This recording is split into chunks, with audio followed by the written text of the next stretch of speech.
everyone, this is Joshua Nesser with Trails Offroad. We're in Sandstone Canyon right now in Anza-Borrego State Park in Southern California, and these are my 5 favorite trails in Anza-Borrego.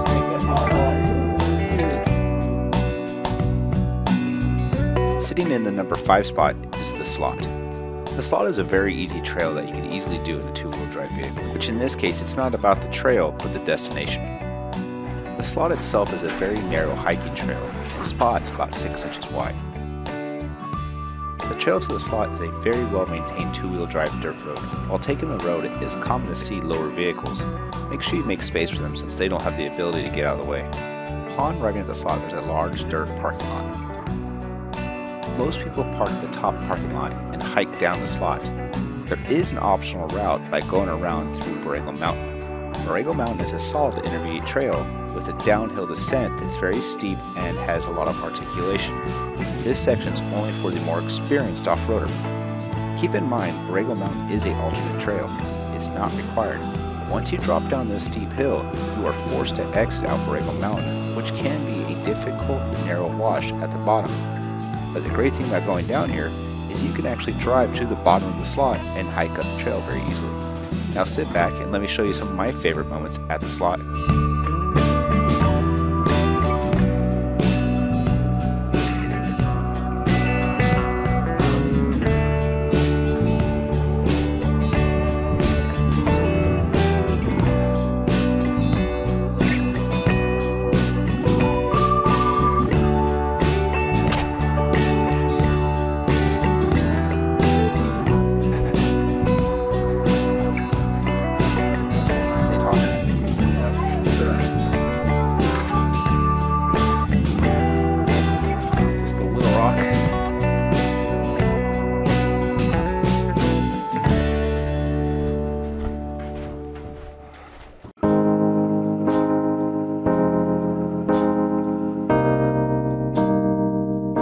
Our next one on the list, sitting at number 4, Arroyo Tapiado. Arroyo Tapiado is the easiest trail on this list, being that it's flat, just sandy surface.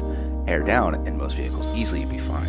What makes this trail worthwhile, besides being my favorite overland route, is the mud caves. The mud caves are a unique feature just to this area, which happens to be the highest density of mud caves in the United States and world.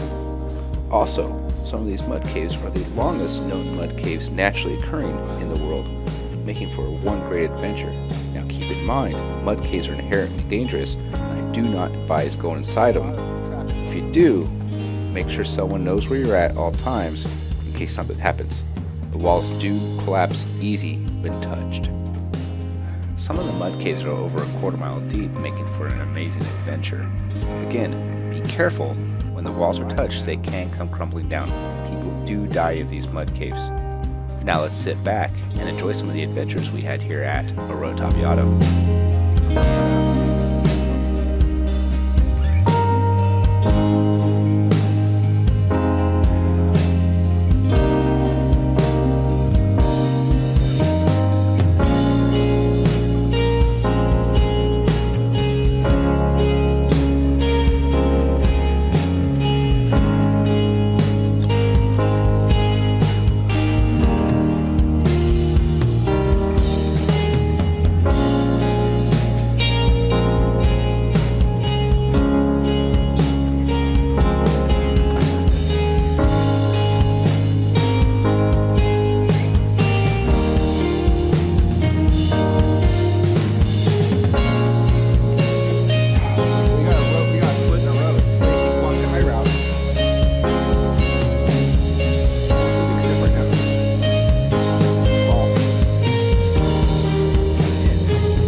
Trail, sitting at number 3, Pinyon Mountain.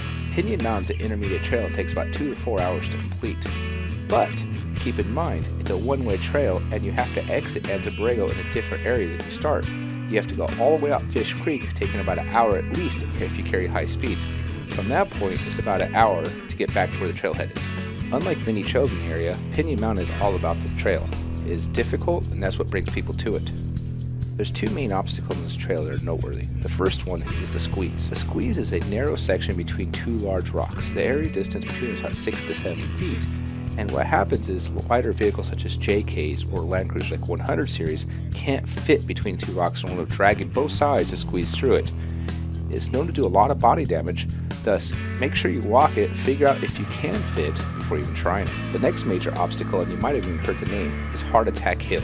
This famous downhill is even scary to walk. It's about 60 to 65 degree downhill, meaning you're not far from rolling over forward. It's common to see vehicles' rear suspension fully decompressed as they're going down this hill. There's a few holes in it that might even make things even more scary as you fall in and all of a sudden the vehicle will get light. There are a few famous videos out there of people rolling over that many people have seen, which adds to the suspense of going down this hill. Even though this downhill is intimidating, as long as you continue straight down the hill, everything will be fine. Pinyon Mountain is the only trail in this video that doesn't make my favorite overland adventure in Anza-Borrego. But don't let that confuse you. This trail is well worth it, and I drive out there all the time just to do this trail. Now let's sit back and enjoy some of the footage of this trail.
Coming in number 2, Arroyo Seco Del Diablo.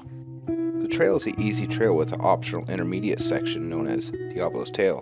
The trail takes about an hour to complete, and that's without stopping and looking at the unique features of the trail. The main features that bring people to this trail is the unique scenery. The canyon is dwarfed by the sandstone and mud cliffs that tower above it. Some of the other unique features are springs and some of the rocks that come off the cliff make for an interesting drive. Now if you get the opportunity and you're in a narrow and short wheelbase, I recommend checking out Diablo's Tail. This Sandstone Canyon is like a slot canyon for vehicles, but keep in mind if you're too long or too wide, you could get stuck in this canyon. Now let's sit back and enjoy some of the footage of one of my most favorite trails here in Anza-Borrego.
Easily sitting in the number 1 spot is Sandstone Canyon.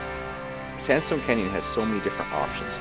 It's one of those trails you wish you start first thing in the morning because you want all day to explore this area.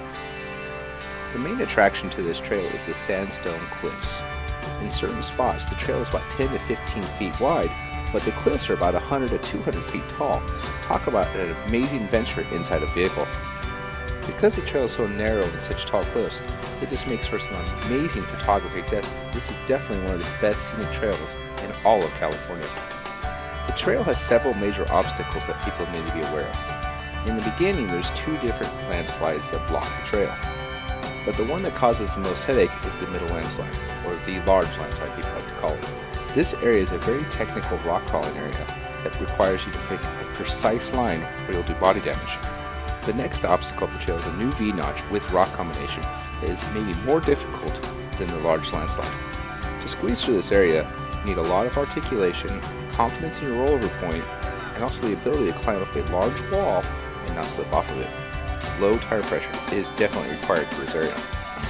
Past this area, the trail goes from a narrow sandstone canyon to an open, more rock crawling style trail. The trail is definitely difficult, and therefore it's only for the most experienced people to continue past this point. One of the many reasons I like this trail is because of the ample amount of exploration you get to do. There's many slot canyons that spur off the trail, and it's just an amazing trail to have fun on. If you're like myself, you wish you had more time on this trail. Because the canyon's so narrow, there isn't much areas to camp along that gets you away from the crowds as they try to pass through. But at the same time, what better camping spot would there be than camping in Sandstone Canyon?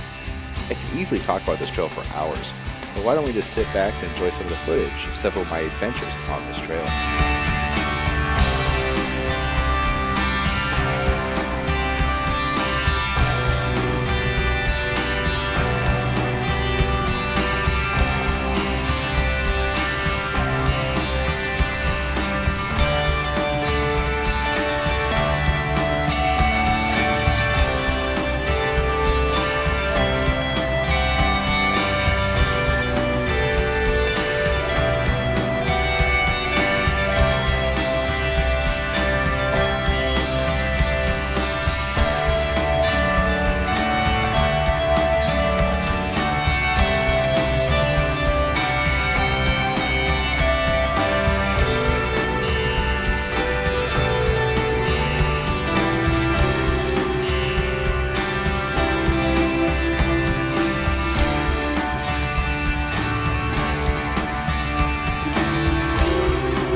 Thank you for watching.